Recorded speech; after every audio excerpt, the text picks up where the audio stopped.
بسم الله والصلاة والسلام على رسول الله وعلى آله وصحبه ومن اهتدى بهداه أما بعد. Assalamu alaikum wa rahmatullahi wa barakatuh. Like I said, I did this channel to try to explain some problems that are in the English speaking room and the da'wah,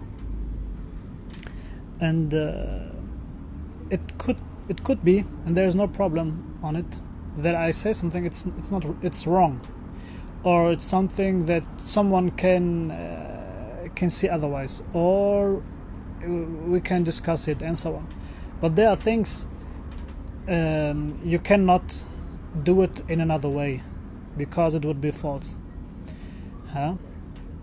And other things you can discuss it.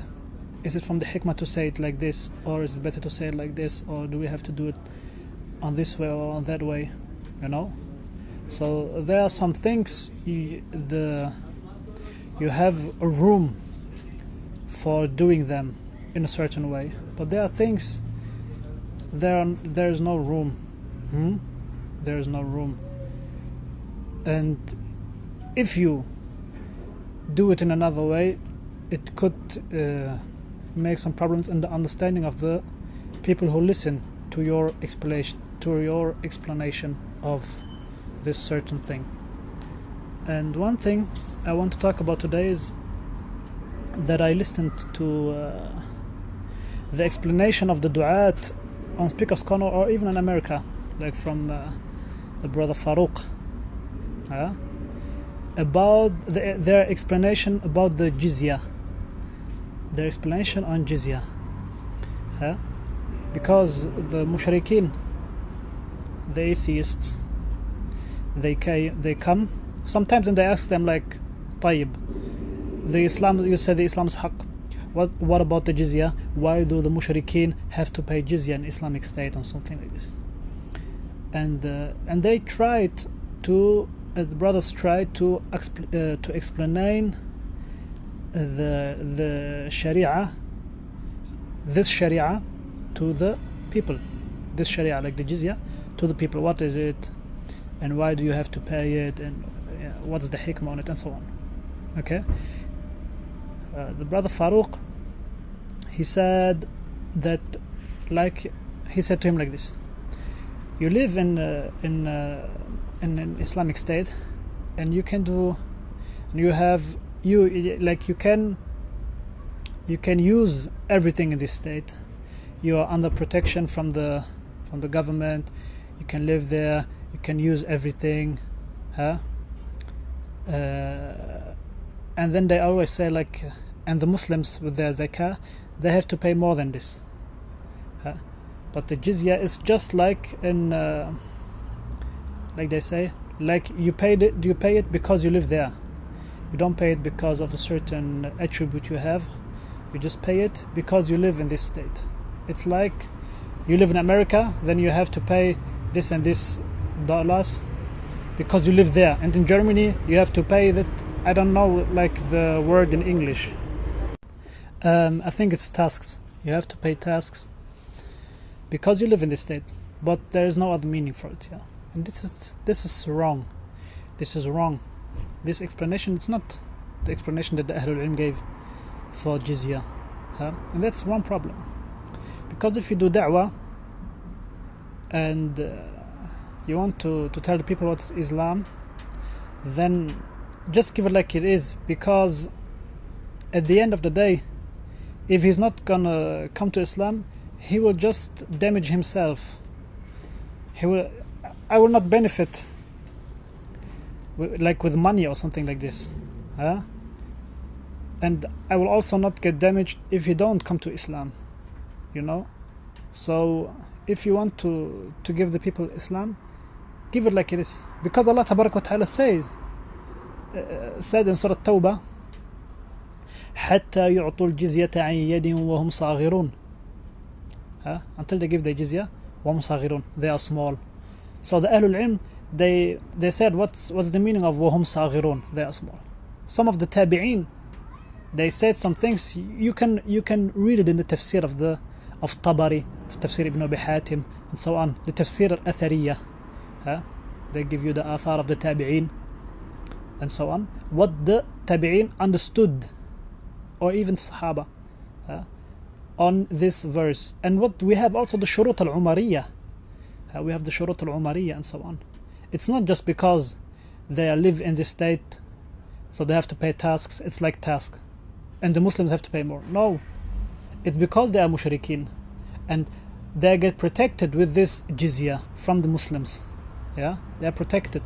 They don't have to go to jihad, don't have to go to this and that, and they are protected. But they paid because they are mushrikeen. Naam. And that's a very important point. And if you say like, but it's not okay if that you handle me like this because I'm a mushrik, and why do I have to pay jizya? You say to him, طيب, this attribute that you are a mushrik, like a Jew or a Christian or a Majusi, is it an attribute you can change or not? You can change it, okay? So it's not something unfair to say to you, you have to pay jizya. If I say to you, you have to pay jizya because you're black, or you have to pay jizya because you're just 1 meter tall, then it's unfair, yes, because it's an attribute, it's a sifa, you cannot change. But if I say to you, you have to pay a jizya, you have to pay the jizya because you are a mushrik, then it is because you don't follow the haqq, you don't follow Islam, you don't follow the deen of Allah Azza wa Jal, because Allah Tabarak wa Ta'ala made you and everything else in this universe. So if you live in a state where the rules of Allah are established, then you can live there, but under certain rules, under certain rules. These rules are established on you because you have a few sifat, you have a few attributes, this. These attributes you can change. You can be a Muslim. You can be a Muslim. If you convert to Islam, you don't have to pay jizya. So it's not unfair. It's because you have a certain attribute, and this attribute in this kind of state is something that we don't want you to have this attribute. We want you to go to be Muslim, and we want you to be this and that. And if you don't want, and you want to live there, you have to pay this jizya so that you are protected from the Muslims. If you don't pay it, you have to go out or something like this. Afwan, I'm at work, so sometimes maybe someone comes in.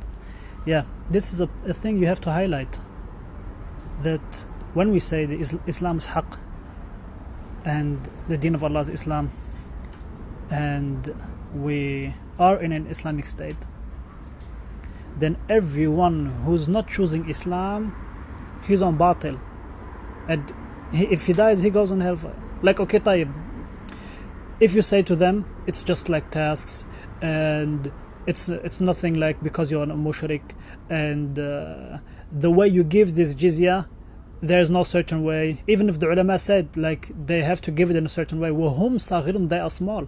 Allah Tabarak wa Ta'ala said this in the Quran. You cannot change it. I don't say that the brother Uthman, Faruq, or the others want to change his verse, but look, at the end of the day, whatever sharia they will talk about, and they say Islam is this and Islam is that, say to him, tayyib, at the end you go to hellfire forever. What's worse than this? You can say every sharia in Islam is not as unfair as this, but at the end he will go to hellfire. He will go to hellfire forever. There is nothing that we can establish on this dunya on him that is worse than going to hellfire forever. So even if you say to him now, jizya is just a task, and jizya is just this, and jizya is just that, and even the Muslims, they pay more than you, at the end he will go to hellfire if he don't come to Islam. Do you understand, ya ikhwa? So I don't say to you like punch the people or give them like this, Yes, have hikmah and da'wah, there's no problem. But at the end of the day, say to them how it is, so they understand. Because you say, طيب, if I'm convinced that Islam is haqq, yeah, and that everyone that will not accept Islam, he will go to hellfire forever, and that I'm on this earth to establish the deen and to give da'wah so the people can convert to Islam and so on. Everyone who's not following this truth and haqq that I want, and Allah said to me, make amr bil ma'ruf and nahy anil munkar and so on, he has to pay some things if he wants to live under Islamic state and so on. Okay, so that the people can understand. And even if they don't understand, don't care, because it's the deen of Allah. Allah is not in need of the people. The people need Allah. So if they say, okay, طيب, I don't accept Islam because of this, okay, طيب, don't accept it. Don't accept it. And even to make all the Islam like one ruling, it's false. Because if we know that Allah exists and what He's doing is the haqq, and Islam is haqq, and whatever Allah says is the haqq, because He is the creator, then everything else will be haqq, what Allah tabarak wa ta'ala said. And this the people have to understand. So they understand everything. That's why Islam is al-istislam لأوامر الله. والله أعلم. هذا وصلى الله على نبينا محمد وعلى آله وصحبه وسلم.